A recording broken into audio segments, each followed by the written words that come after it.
So let's take this guy for a little test drive. I'm just gonna have him do a really simple kind of basic hop across screen and give you guys a little bit of a kind of a workflow of blocking and the simplest way of approaching moving this guy around. So the first thing, I'm gonna use that select all button that I created, and I'm gonna stamp a key on my first pose. The other thing that I like to do, which is kind of just a nice safeguard, is I'm gonna go down to a -2 frame here. And what I've done is I've copied the default start pose to these frames. So if I ever need to kind of just reset him, I can always refer to those frames. So I've got those kind of stored back there, hidden back there. So go back to frame 1. So I always stamp a key on the whole rig and make sure that everything's locked down. I want to make sure that even though I'm not moving a control, say maybe 10, 20 frames later, when I do go to move that control, that it stays locked down for that whole time rather than starting to drift into my first key. So I always set my keys and select everything and kind of stamp all of the controls down. So I've got a key on that for the first frame. And I'm not really worried about timing right now. I just want to get the basic motion in there. And once I feel like he's moving the way that he needs to move, then I will go in and time that out. So I'm just going to go every other frame here. So I set a key. I literally copy my frame 1 to my frame 3. And the first thing I'm going to do is I'm just going to give this guy a little anticipation, kind of coming down and back and then jumping into his little hop. So the main control that I'm going to use for the body is actually his head. So I want to push him down and I want to push him back. And I also want to rotate his head down a little bit. I want to get the sense that he's kind of scooping his head and kind of pulling his body along. So he's going to come down and back. I'm going to set a key there. Select everything, stamp that key to the next frame. I'm going to continue to push him down and rotate his head there. So I've got those 3. Rotate his head down a little bit more. So 1, 2, 3. Really nice kind of auto squash and stretch. As I push his head down with Translate Y, he just automatically kind of maintains volume and gets a little pudgier. So I'm going to copy that key over here, and I'm going to continue to rotate his head down, but now I'm going to also push it down, but also start to translate it forward so that it feels like his head kind of leans into it as he starts to come through. And I can maybe start to lift his head there as well. So coming through there. All right, so I've got those. I jump to the next frame, stamp my key, and now I want the head to start to lead and kind of pull up. I'm going to translate him forward and start to stretch the body. I actually want to keep his head rotated down as he jumps up. That feels pretty good. I'll push him up a little bit more. And at this point, I'm really not worried about the mouth, the ears, or the tail. I just want to get the basic kind of gross motion of his body going, and then once I get that down and I get that working, then I'll add the appropriate overlap on everything else. So we've got that working.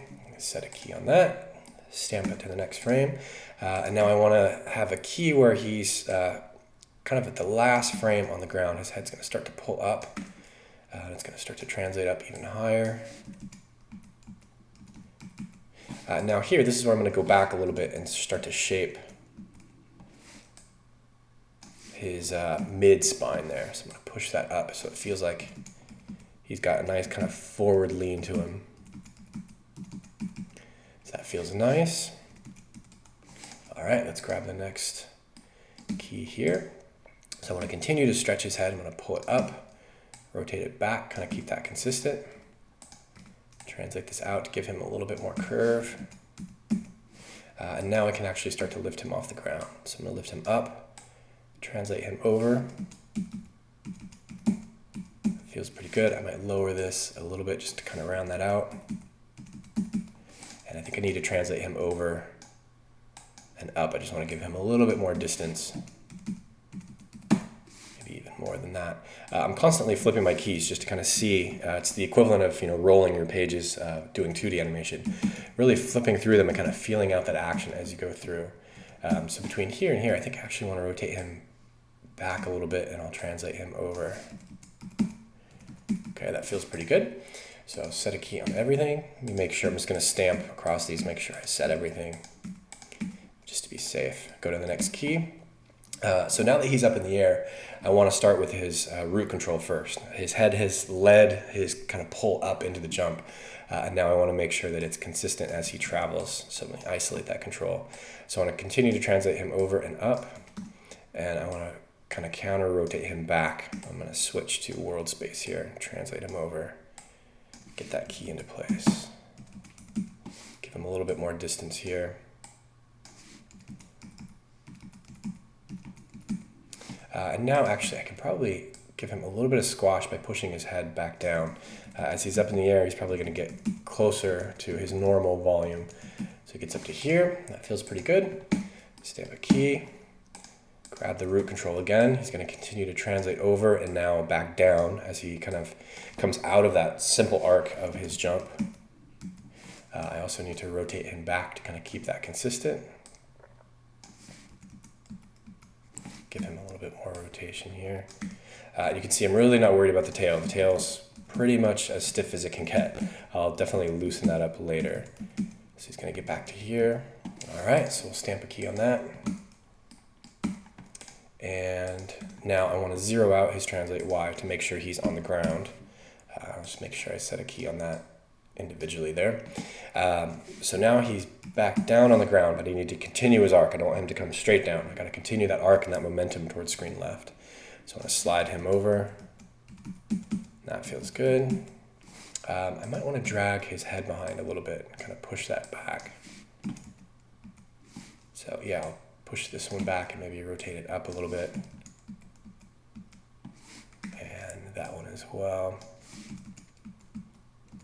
So that feels pretty good. Now he's going to come in for a landing here. So switch to the next frame, and then on rotate X, I want to make sure that I zero that out as well. So he's going to be perfectly flat here.